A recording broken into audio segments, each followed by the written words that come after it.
মায়ের চরণে পড়ে এই বলতে আমি যাব মহাতন্ত্রী জয় মা।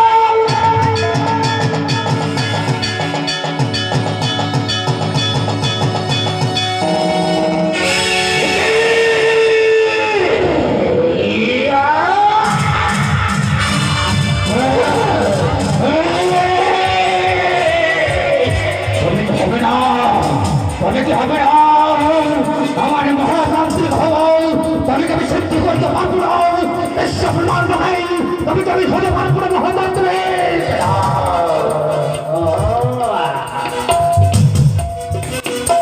প্রথমবার হয়েছে পরাজিত তবে দ্বিতীয়বার আমি করবো চেষ্টা এই নদীতে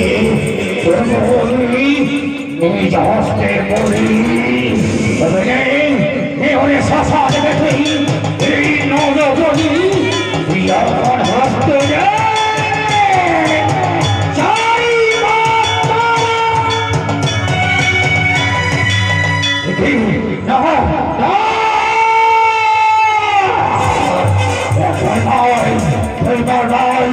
ওই নারীকে যেখানে দেখতে পাচ্ছি ওই শাসার মুখমণ্ডল তাদেরকে সত্যি সে কোনো নারী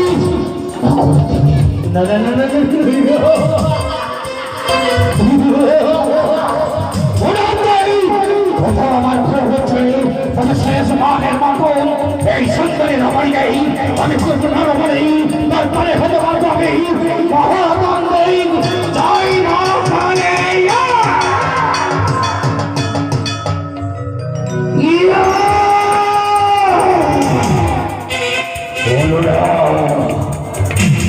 হলো না এই নারীকে সমর্পণ দেওয়া সত্যি করে খালি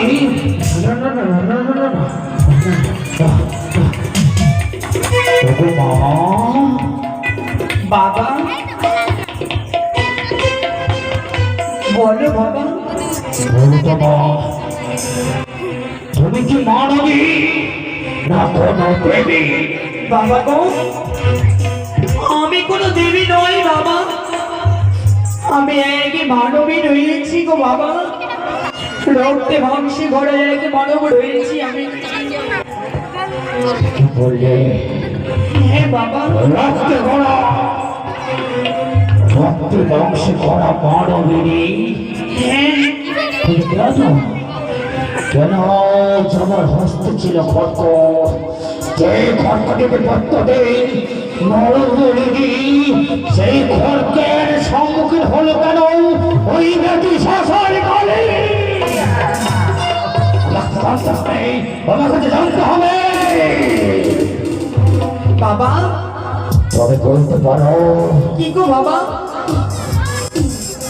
তুমি কেন এই মায়ের মন্দিরে আজ দর্শন দিলে? কেন আমি এই মায়ের মন্দিরে দর্শন দিয়েছি জানো বাবা? কেন আমি বড় আশা নিয়ে এসেছি মায়ের মন্দিরে। এই আশা নিয়ে এসে যাও আমার স্বামীকে আমি ফিরে পাবো বলে।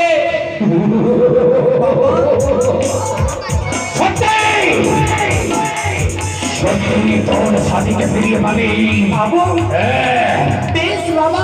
পত্রদিনের নেই সে পূজার্চনা করবে মায়ের চরণে বাবা সেই পূজার্চনা যে তোকে করতে হবে বাড়ি ছেড়ে যা।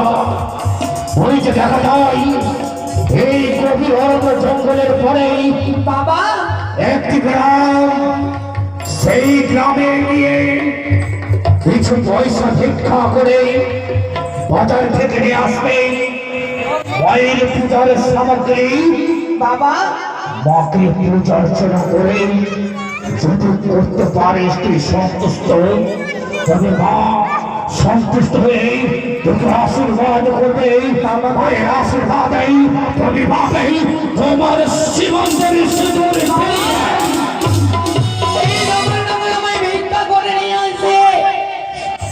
আজ মায়ের চরণে পুষ্প জল ছড়িয়ে দিয়ে মায়ের মনকে সন্তুষ্ট করে তুলে আমার স্বামীকে আমি ফিরে পাবো। যদি তাই হয় মাগো আমার কাছে কোনো অর্থ নেই বাবু, আমি তোমার জন্য সাজবো ভিখারিনী মা,